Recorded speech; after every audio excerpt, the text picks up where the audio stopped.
going to show you my no-fail approach to needle felting that I use with my students. So here are some examples. These I've done in class.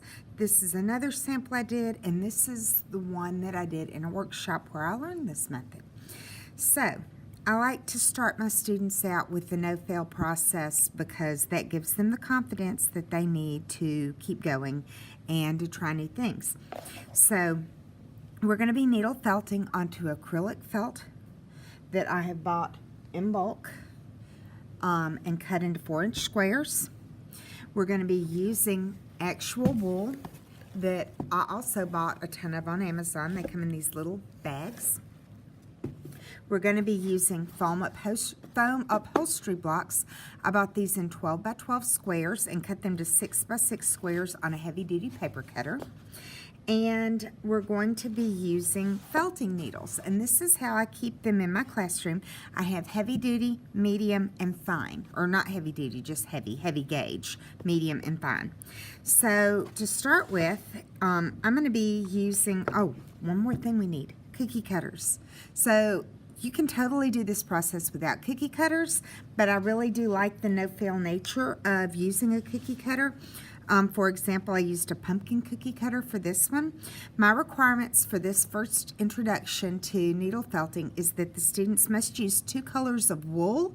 There must be contrast between their image and their background, and they have to have added detail after they're done felting the cookie cutter shape.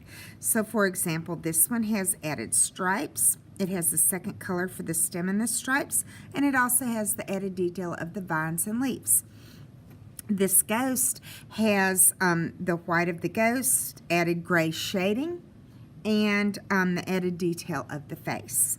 So to start with, I give each student time to sketch out designs in their sketchbook. They have access to the cookie cutters. And then if you notice, these felt blocks have color already on them. Masking tape works better, but you can use tape or a lint roller if you are afraid about the color popping up through. I don't really care about that since this is red and I'm going to be using a pink color anyway. So you can pull off any excess bits of fuzz. So they're going to start with a foam block, a square of wool, felt, their cookie cutter shape, and then some wool. Now, don't give your kids this. They'll use every bit of it in one cookie, in one shape, in one needle felted shape. So what I'm going to do is I'm planning on using pink for the main shape of the flower. I'm going to add some added detail with the pink and with some green down here. And I'll just grab a random green. We seem to have plenty of this color. So the first thing that you're going to do is you're going to give your students their wool. Now when it comes out of the pack, all the fibers are kind of going in the same direction. Let me show you the green because I haven't really used this yet. It's in a little bundle. You can just untie it. And when I give it to my students, I tend to fluff up an end. And you can't pull it with your hands close together because the fibers are kind of long. So I try to pull out and fuzzy it up just a little as I give it to them. This is probably way more than I need for my stem, but we'll leave it out just in case. Once they have all the color that they need, let's say I gave them all this for the center of this because this is less than half a pack. The next thing they're going to need to do is fuzz it up so that the fibers are all different directions. You want them all different directions because that will make it easier to felt. If they're all parallel, you're going to have very obviously thick and thin places. You're going to have lines of wool running through it, and you don't want that. So I'm just going to go through and start fuzzing it up and fluffing it up as best I can. You can see I've got some places here where it has not been fuzzed up. You want to pull those out and fuzz them up as best you can. Okay, so we're going to pretend that's done a little bit better than it is because I don't want this video to be 2 hours long. And we're going to start putting a thin layer of wool inside our cookie cutter. So once you've got your wool kind of filled in, you're going to take your needle, and these come, like I said, heavy, medium, and fine gauge. They come in 3 tubes with 20 in each tube. On Amazon, I think it was $9. So I'm going to start with the heavy, and I'm just going to start tacking down where I've placed the wool, and any of it that's escaping, I just kind of fold back in. And then I'm just tacking down here and there. Once I've done that, I'm going to sit down because that puts my arm parallel to the table. It's a lot easier to do than standing up. And all I'm going to do is I'm just going to go around the edge. Once I've tacked everything down around the edge, I'm going to go ahead and tack down in the middle. And then this is going to allow me to see where I have thin places and I need more wool. So I'm going to add some more wool. So normally I keep my hand on the cookie cutter, but when you're adding more wool in the center, sometimes you need to hold some fingers in so that you can make sure it gets in the right place. If you do that, go very slowly so that you don't stab yourself. I need a little bit up in the point of this, and you can move it around with your needle as long as you have not tacked it down yet. Once you've tacked it down, you don't want to try to move it with your needle because it will break your needle. These are very thin. They break easily. And the reason this works is if you notice when I'm spinning this, sometimes you can see these little barbs on the needle. That's what helps interlock all these fibers together. So that's what causes it to felt. So I have added to my thin places, and I think I'm ready to, I got one more little thin place right there. So once I've got my thin places covered, I'm going to go over the entire thing with my heavy size needle, heavy gauge needle. So basically, I'm going to start by going around the edge. Ooh, be careful. And once I've gone around the edge, it's hard to do standing, I'm going to go up and down zigzag in the center. If I get thin places, I'll fill them in. So I'm going to do that now. It's important that you go straight up and down with the needle. If you go at an angle, you're asking for your needle to break. So straight up and down is what you want. And the rule I have for needles is when the student is not actively using the needle, it has to be in their foam block. In fact, when they come to me for a different gauge needle, they present their foam block. I take the old needle out and give them the new needle in the foam block, and they return to their seat.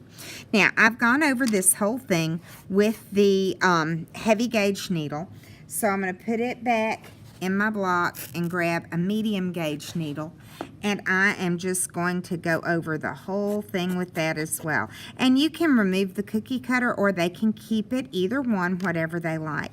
So I'm going to go over the whole thing with the medium gauge now.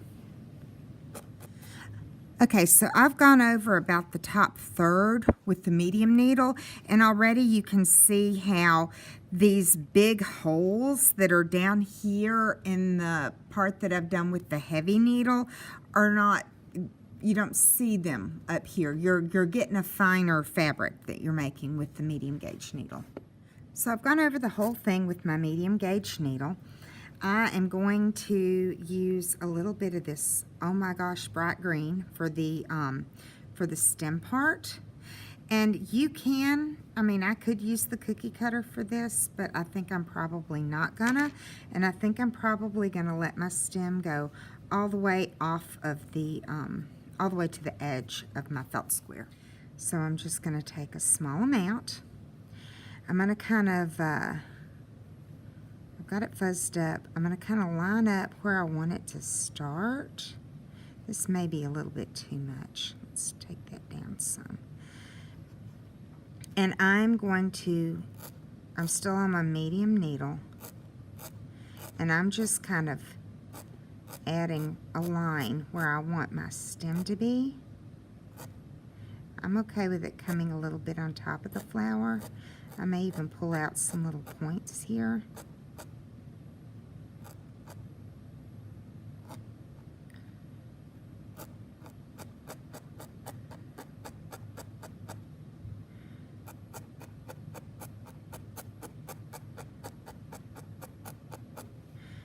Okay, so now I need the stem to be a little narrower. So I'm just kind of maneuvering it with my fingers. You could actually twist it if you wanted to, but I found that twisting it makes it pretty thin. And you notice I'm getting close to my fingers, so I'm going pretty slow here.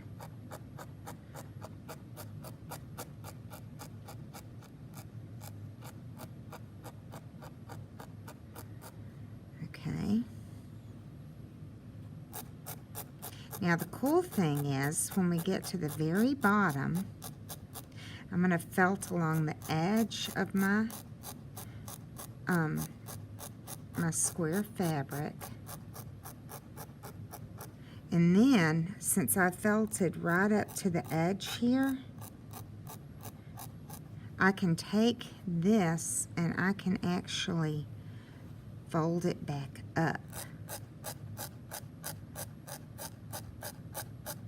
and felt it into the green that's already there.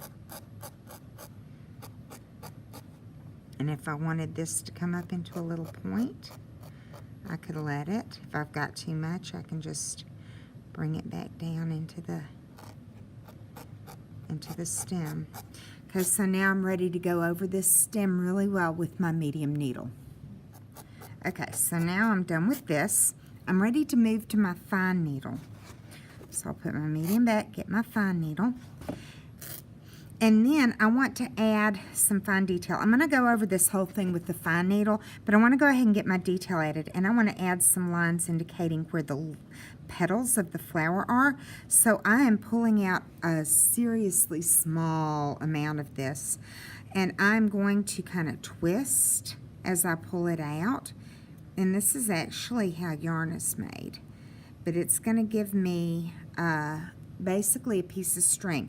When I get it pulled out, I'm going to over twist it. I'm really going to twist it, and then I'm going to fold it in half around my needle, and then when I pull my needle out, this will twist into a thicker piece of yarn.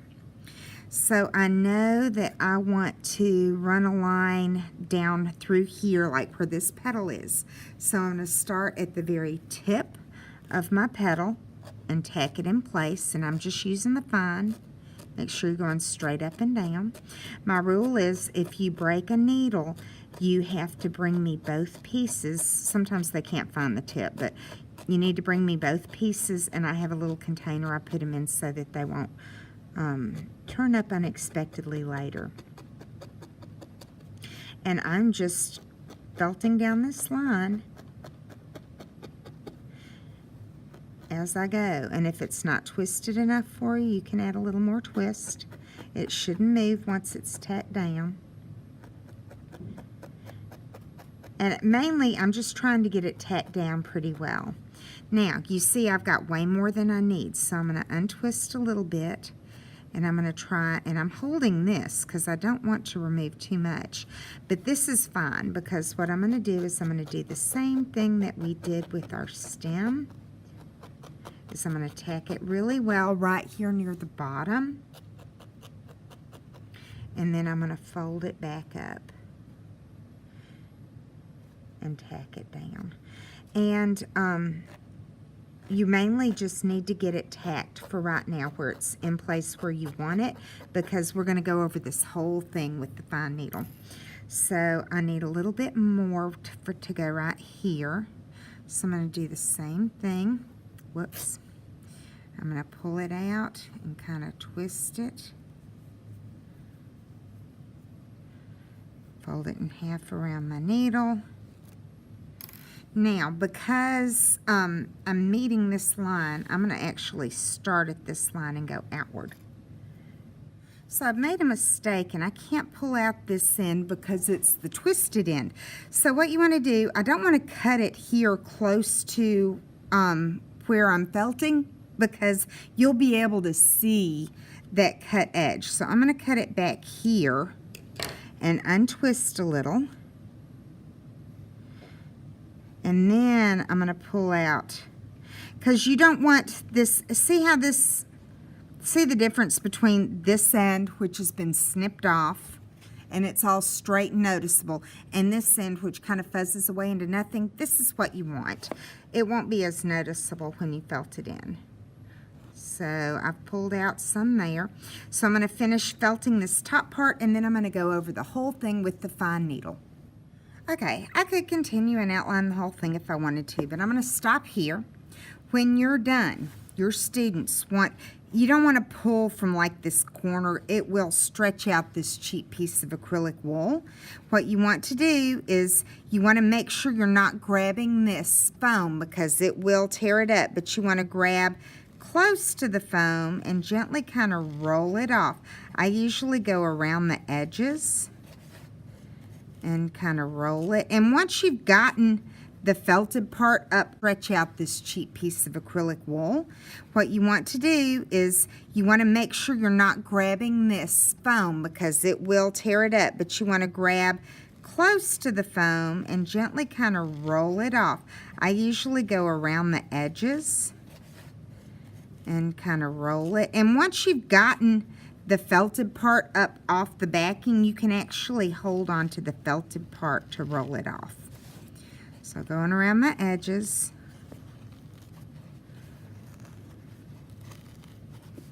And it will be very fuzzy on the back. So here's what my front looks like.